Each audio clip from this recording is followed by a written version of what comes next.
Hello and welcome to my YouTube channel. तर मी आहे मयुरी आणि आज एकदम सकाळी सकाळी मी व्हिडिओ शूट करत आहे कारण व्हिडिओचं कंटेंट तसं आहे सेल्फ केअर किंवा सेल्फ पॅम्परिंग. मी रुटीन तुमच्यासोबत शेअर करणार आहे, तर व्हिडिओ शेवटपर्यंत नक्की बघा. सो चलो आता मग मी माझ्या सेल्फ केअरमध्ये काय काय करते हे तुम्हाला मी सांगते आणि हे 15 डेजला मी करते हे सेल्फ केअर जे आहे. तर चलो let's begin into the video.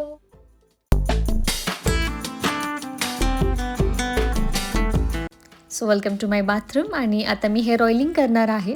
आपण सगळ्यात जास्त दुर्लक्ष करतो आपल्या केसांकडे, पण स्किनप्रमाणे हेअरसुद्धा तितकेच इम्पॉर्टंट असतात. कारण स्काल्फ जो आहे खूप ड्राय होतो, म्हणून त्याला नरिशमेंटची खूप गरज असते. म्हणून मी ज्या दिवशी हेअर वॉश करायचं आहे त्या दिवशी 1 किंवा 2 तास अगोदर हेअर ऑइलिंग करते. आदल्या दिवशी नाईटला ऑइलिंग करणं मी शक्यतो टाळते, मला ते आवडत नाही, माहीत नाही का. सो मी ऑइल ना इथे मिक्सचर ऑफ ऑइल यूज करते. सोलफ्लॉवरचं रोजमेरी अँड लेव्हेंडर ऑइल, त्याच्यामध्ये कॅस्टर ऑइल आणि ऑलिव्ह ऑइल असं 3 मिक्सचर यूज करते आणि ते छान केसांमध्ये लावून घेते.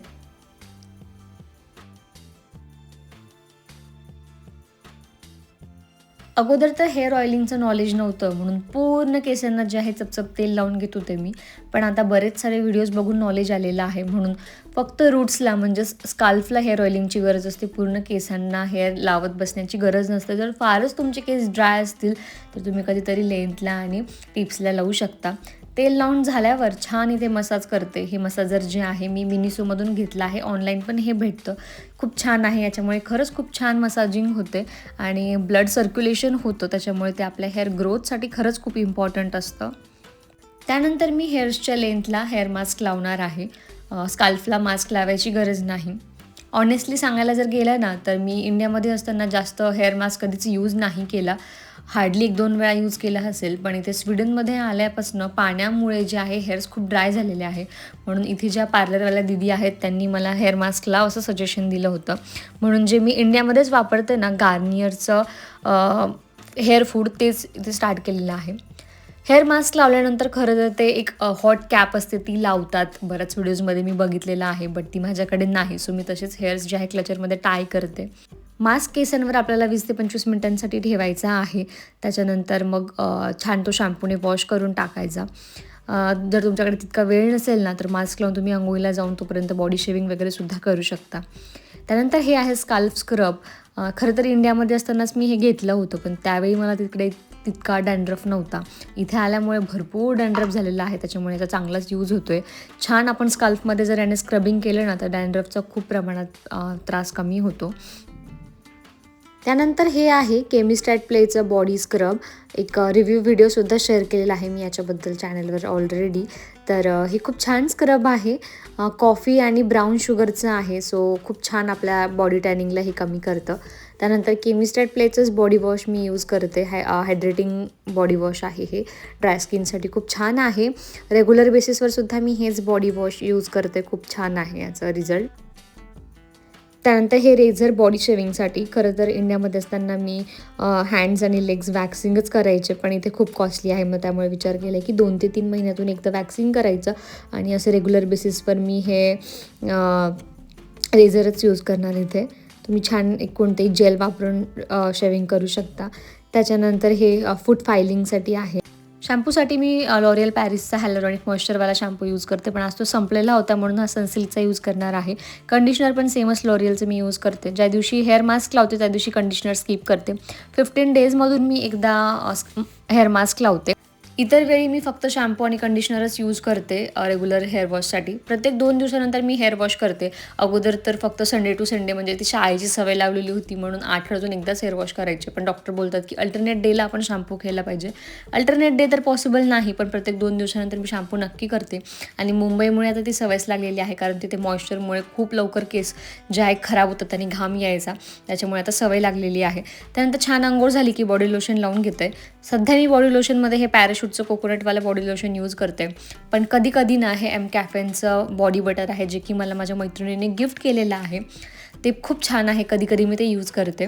आणि या बॉडी बटरचं जे टेक्स्चर आहे ना, खूप मस्त, एकदम बटरसारखंच आहे, सॉफ्ट, आणि स्मेल पण खूप मस्त आहे, एकदम कॉफीसारखा स्मेल आहे, खूप मस्त.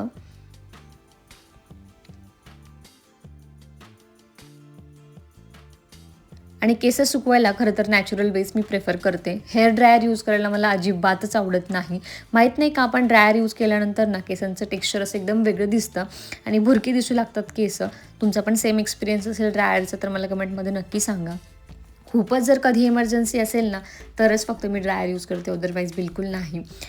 त्यानंतर सिरममध्ये मी स्ट्रिक्सचं हे सिरम यूज करते. 1 ते 2 ड्रॉप घ्यायचे असतात फक्त सिरमचे आणि छान ते केसांमधून असं फिरवायचं आहे, विंचरल्यासारखं करायचं केस. त्यामुळे खूप छान शायनी आणि सिल्की दिसतात हेअर्स. फक्त लेंथला सिरम लावून घ्यायचं आहे. ज्या दिवशी मी हेअर वॉश करते ना त्या दिवशी कंगवा बिलकुलच वापरत नाही.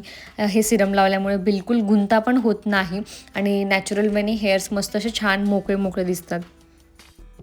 त्यानंतर मी स्किन केअर करणार होते. पहिले तर मी स्किन केअरसुद्धा अंघोळीच्या अगोदरच करायचे, पण त्याच्यानंतर लक्षात आलं की आपण शॅम्पू वगैरे करतो आणि मग त्याचं पाणी जे आहे परत पुन्हा फेसवर पडतं. म्हणून आता मी अंघोळीनंतर स्किन केअर प्रेफर करते. कम्प्लिटली होम रेमेडीज मी आज यूज करणार होते स्किन केअरसाठी, म्हणजे फेससाठी. कारण जर तुम्ही रेग्युलर व्हिडिओज माझे बघत असाल तर माझ्या फेसवर सध्या खूप ब्रेकआउट झालेले आहे. My skin is not skinning this time, त्याच्यामुळे कम्प्लिटली DIY मी करणार होते. तसं तर फेससाठी मी नेहमी फेस पॅक वगैरे DIYच बनवते. जर तुम्ही माझे रेग्युलर व्हिडिओज बघत असाल तर त्याच्यामध्ये बघितलं असेल की मी वेगवेगळ्या प्रकारचे फेस पॅक ट्राय करत असते जे घरी बनवते. ॲज फर्स्ट टाईम मी हे क्लिन्झिंग यूज करत होते, जे की आहे कच्चं दूध. कुठेतरी मी इंटरनेटवर एकदा बघितलं होतं की कच्चं दूध आपण जर चेहऱ्यावर यूज केलं ना तर हे बेस्ट क्लिन्झर आहे. कारण फेस वॉश मी फक्त दिवसातून 2दाच यूज करते आणि ऑलरेडी माझं सकाळी यूज करून झालेलं होतं आणि आता संध्याकाळी मी डायरेक्ट फेस वॉश करणार होते, म्हणून क्लिन्झिंगसाठी इथे कच्चं दूध वापरलं मी. खूप छान असा मस्त क्लीन होतो ह्या दुधाने फेस. त्याच्यानंतर स्क्रबिंगसाठी इथे आहे राईस पावडर, जे की आईने मला दिलं होतं बनवून इकडे येताना.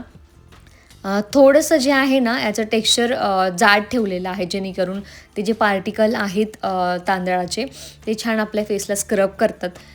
पावडर घ्यायची आहे थोडीशी आणि ह्याच्यामध्ये दूध टाकायचे. जे दूध मी यूज केलं क्लिन्झिंगसाठी तेच मी इथे यूज करणार आहे आणि छान हे आपल्या फेसवर याने स्क्रब करून घ्यायचं आहे. एव्हर यूजचं स्क्रब जे आहे ते मी नेहमी यूज करत असते.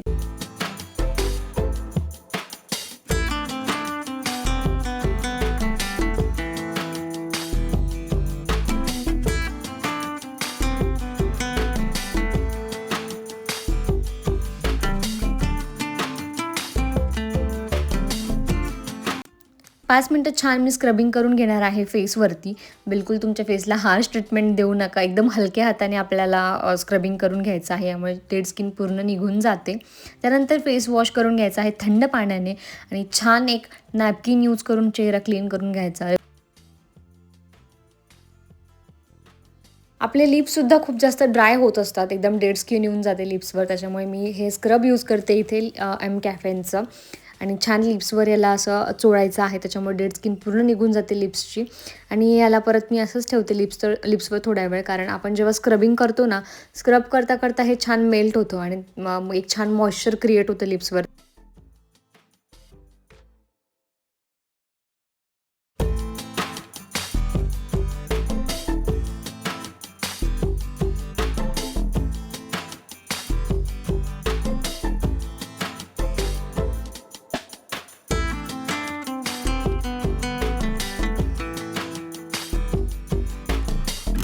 हे मी असंच ठेवते लिप्सवरती, कारण जो एक मॉइश्चर लेअर तयार झालेला आहे लिप्सवरती तो खूप छान मॉइश्चराईज करतो लिप्सला म्हणून. त्यानंतर फेस पॅक लावायला घेते. तर तुम्ही आता बघितलं असेल की ही होम रेमेडी आहे. DIY फेस पॅक मी बनवलेला आहे, जो की ऑलरेडी सगळेच जण यूज करत असतात. याला बेसन घेतलेलं आहे आणि कस्तुरी हळदी घेतलेली आहे थोडीशी. जर घरातली किचनमधली हळद तुम्ही यूज करत असाल तर थोडीशी कमी घ्या, एकदम पिंच ऑफ हळद घ्यायची, कारण त्यामुळे खूप येल्लो कलर येतो फेसवरती. पण ही कस्तुरी हळद आहे म्हणून मी थोडीशी जास्त घेतलेली आहे. दही आणि हनी असं मिक्स केलेलं आहे. वेगवेगळ्या प्रकारचे होम रेमेडीज फेस पॅकसाठी मी नेहमीच यूज करत असते. राईसवाला फेस पॅक पण एक खूप छान आहे. फक्त राईस पावडर घ्यायचा आहे आणि त्याच्यामध्ये दूध मिक्स करून जर आपण लावलं ना, तो पण एक खूप छान आहे. कोरियन लोक नेहमीच राईसचा जास्त यूज करतात स्किन केअरसाठी, सो तो पण मी बऱ्याच वेळा यूज करत असते. फक्त फेस पॅक यूज करताना राईसला तुम्हाला एकदम फाईन पावडर बनवून घ्यायचं आहे. त्यानंतर 15 मिनिटसाठी मी फेस पॅक ठेवते आणि मग छान ड्राय झाला की मग फक्त थंड पाण्याने जे आहे चेहरा धुवून घेते. पुन्हा एकदा मस्त ड्राय करून घ्यायचा आहे फेस. आणि जर माझ्याकडे वेळ असेल ना तर मी असे शीट मास्क लावते. झुडिओ आणि गार्नियरचे शक्यतो शीट मास्क मी नेहमी वापरत असते. आणि हे आय पॅचेस जे की मी फर्स्ट टाईमच परचेस केलेले आहे झुडिओचे, ते लावत असते. पण आज माझ्याकडे तितका वेळ नव्हता म्हणून मी डायरेक्ट स्किन केअर करणार होते. तसं तर स्किन केअर मी रोज रेग्युलर बेसिसवर करत असते. त्यानंतर मी इथे टोनर लावून घेतलेला आहे. जर तुम्ही माझ्या चॅनलवर रेग्युलर असाल तर हे टोनर यूज करताना मला नेहमीच बघितलं असेल. हे कॅफेनचं टोनर आहे, ज्याच्यामध्ये नायसिनामाइड आहे. आणि तुमचे जर पोर्स असतील ना तर हे खूप छान मिनिमाइज करतं हे टोनर. खरं तर कुठल्याही प्रॉडक्टचं मी तुम्हाला रिकमेंडेशन देणार नाही. हे फक्त माझं रुटीन मी शेअर करत आहे. कारण प्रत्येकाचं जे स्किन टाईप आहे वेगवेगळं असतं. प्रत्येकाला सेम प्रॉडक्ट्स प्रत्येकाला सूट होईल असं नसतं. त्यानंतर मी फेस ऑइल लावून घेणार आहे फेसला. हे DIY फेस ऑइल आहे, जे मी घरी बनवलेलं आहे. याच्यामध्ये थोडंसं आल्मंड ऑइल आहे, अर्गन ऑइल आहे आणि व्हिटॅमिन ईची कॅप्सूल आहे. कारण स्वीडनमध्ये एक्स्ट्रीम थंडी आहे, त्याच्यामुळे माझी स्किन खूप ड्राय झालेली आहे इकडं आल्यापासून. एकदम असे ड्राय पॅचेस स्किनवर आले होते, म्हणून मी हे घरीच फेस ऑइल बनवलेलं आहे. आणि ह्याने छान असं मसाज करते थोडा वेळ. रोज रात्रीसुद्धा मी याला यूज करते झोपताना. याच्यामुळे खरंच खूप छान अशी नरिश्ड झालेली आहे माझी. तुम्हीसुद्धा असे होम रेमेडी ट्राय करू शकता, जेणेकरून आपल्या फेसला त्याचं काही नुकसान होत नाही. खूप छान आहे. तुम्हाला जर नक्की ट्राय करायचं असेल ना तर मी सजेस्ट करेल तुम्ही हे फेस ऑइल नक्की घरी ट्राय करा. त्यानंतर मॉइश्चरायझर लावून घेते. खरं तर आतापर्यंत मी डॉक्टरने दिलेलं मॉइश्चरायझर यूज करत होते, पण आता ते संपलेलं आहे. सो डॉक्टर बोलले होते की जेव्हा ते संपेल तुम्ही तुमचं रेग्युलर मॉइश्चरायझर यूज करू शकता. म्हणून मग मी आता इथे जे मी माझ्या हस्बंडसाठी मॉइश्चरायझर आणलं होतं इंडियामधून येताना, तेच स्टार्ट केलेलं आहे लावायला. सिम्पलचं मी इथे पिक्चर नक्की तुम्हाला मेन्शन करेल. त्यानंतर डॉट अँड कीचा हा लिप मास्क मी यूज करत आहे. इथल्या थंडीमुळे लिपसुद्धा खूप जास्त ड्राय होतं, त्याच्यामुळे आपले इंडियातले लिप बाम खरं तर इथे जास्त वर्क करत नाही.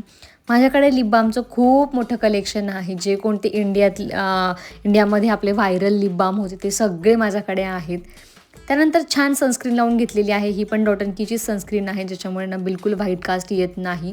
आणि घरी असो किंवा बाहेर जावं मी सनस्क्रीन कधीच स्किप करत नाही. कारण आपलं स्क्रीनिंग म्हणजे मोबाईल लॅपटॉप ह्याचा पण यूज होत असतो. ते रेजसुद्धा आपल्या स्किनसाठी बिलकुल सेफ नसतं, त्याच्यामुळे सनस्क्रीन मी नेहमी लावते. आणि छान बघा तुम्ही आता माझे नॅचरल वेने हेअर्स जे आहे ड्राय झालेले आहे. किती छान शाईन आलेली आहे हेअर्सला. मी कोम तर बिलकुल यूज केलेलं नाही, तरी पण मस्त हेअर्स दिसत आहे. तर हे होतं माझं self pampering self care routine. तुम्हाला आवडलं असेल तर कमेंटमध्ये मला नक्की सांगा.